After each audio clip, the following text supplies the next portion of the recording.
May I help you? Hi. I'm Dave. Mr. Ashok Joshi मेरे father थे. I wanted. Best idea মই এটা দিওঁ এই গৰম দিনত যদি অতিপাত গৰম লাগে নহয় শ্বপিং মলত যে সোমাওঁ 1 ঘণ্টা 2 ঘণ্টা এনে কাপোৰ চাওক ল'ব দৰকাৰ নাই চাবহে লাগে এচি হাৱা খাওক আৰু মজা আছে আৰু এটা দি আছোঁ ৰ'ব ৰাস্তাটো পাৰ হৈ লওক আৰু চিনেমা হলত গৈ চিনেমা চাওক এই 120 টকা 30 টকা দি যিকোনো এটা টিকেট কাটক গৈ যোনটো চিট লৈ লওক মেটাৰ নাই খালি ঠাণ্ডাটো পাব লাগে ফিলটো পাব লাগে মজা আৰু মই তাকে গৈছোঁ চিনেমা চাব মানে মই ৰাতিপুৱা নহয় দুপৰীয়া আহিছোঁ 1 বজাত ঘৰৰ পৰা স্কুটি লৈ ইয়ালৈকে গুৱাহাটীলৈকে ভাই গোটেই গা ফাটি গৈছে মোৰ তো তাকে এতিয়া অলপ টাইম ৰেষ্ট লৈ গাড়ী লৈ যাব লৈছোঁ এতিয়া চিনেমা চাব মুভি হলত যাওঁ টিকেট কটা নাই গৈ কাটিম যদি পাওঁ চাম নাপালে আৰু কিবা এটা মেনেজ কৰিব লাগিব ক'ৰবাত বহিব লাগিব মানে এতিয়া ঘৰত নাযাওঁ আৰু এই ৰ'দে আহিছোঁ আকৌ ৰ'দে যাম গাড়ী লৈ নাযাওঁ স্কুটি লৈ যাম ঘৰত সেইকাৰণে এই টাইমখিনি আছে বোলো চিনেমা এখনকে চাই আহোঁ সেইটো কাৰণে ওলাইছোঁ আৰু এটা কথা কি গম পায়নে এই পুনেত যে হৈ গ'ল কেছটো মানে এজন 17 বছৰ 8 মাহ ল'ৰাজনৰ বয়স ড্ৰিংকছ কৰি পেলাই গাড়ী চলাই আহিছিল 180 স্পীডত আহি থাকোঁতে স্কুটিত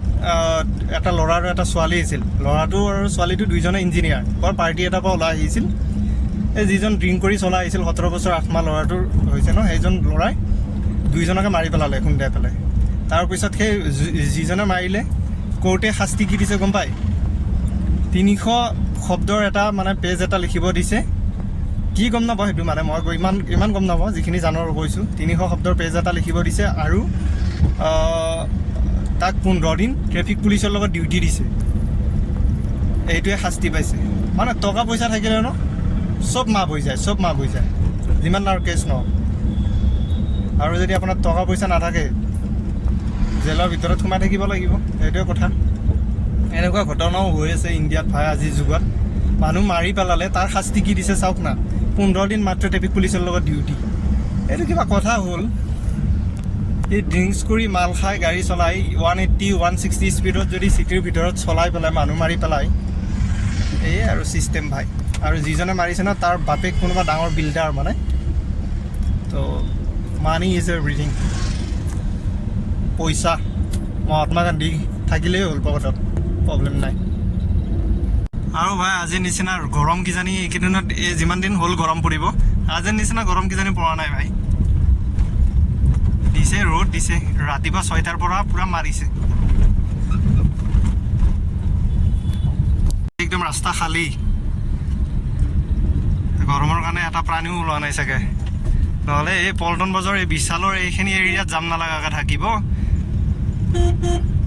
ভাই অলপমান চাইড দে অলপমান দি অলপমান এৰি দি বাছ হ'ব আজিকালি মানুহবিলাকে কি ভাবি চিন্তি থাকে গমেই নাপায় নহয় দম দিম চালান আমি ধাপ ধূপ লগাব চেচ আমি ভাই কাজিয়া পেচালৰ পৰা বহুত দূৰতে থকা মানুহ সেই ৰাস্তা ইয়াৰ পৰা মই 15 মিনিটত জালুকবাৰী পামনে পাবতো লাগে গৰম পাইছোঁ ন সেই গৰমটো তৰমুজ খাই খতম নহয় বিয়া পাতক টাইম মতে 3:15 পৰা আছিল চিনেমা এতিয়া 3:14 হৈছে মই মালিকৰ ব্ৰিজৰ ওপৰত উঠিছোঁ এইমাত্ৰ তো ইয়াৰ পৰা যদি যাম নাপাওঁ মোটামুটি 5 মিনিট লাগিব 5-10 মিনিট গ'লেও ইমান মানে বেয়া নালাগে হ'লেও যাব পাৰে কিন্তু ইমান খাচ চিনেমাও নহয় গ'লে গৰুৰ আৰম্ভণিৰ পৰা চাব লাগিব মই এচিৰ বতাহটো খাবহে যাম মোৰ গাইজ গৰমটো সহ্য নহয় মোৰ বুলি নহয় কাৰোৱে নহয় বাৰু কিন্তু মোৰ বেছিকেই নহয় বুজিছে না কথাটো মোৰ বেছিকেই নহয় মস্ত দীঘল ব্ৰিজখন পাৰ কৰি যাওঁতেহে ডাঙৰ সমস্যা ফিচাৰী আছে হা ফিচাৰীটোতো যোনে চাই দেখাই পাইছে সেই ফিচাৰীটোতে মোৰ পানী হোৱা নাই এইবাৰ জুনৰ মাহ পৰিব লাহেকৈ এইবাৰ বৰষুণটো কম সেইকাৰণে গৰমটো বেছি মোৰ কাৰণে অলপ দিগদাৰ নহ'লেই হ'ল আৰু জাগাটো পালোঁ আহি বাৰু ইউটাৰ্ণ লৈ আহিব লাগিলে বহুত দূৰৰ পৰা ঘূৰিব লাগে এইটো হ'ল চিনেমা হল এটা ক'ৰবাত পাৰ্কিং এটা বিচাৰি পেলাই থ'ব লাগিব এইটো হলত গাইজ চিনেমা চাই বেয়া নালাগে ভালে লাগে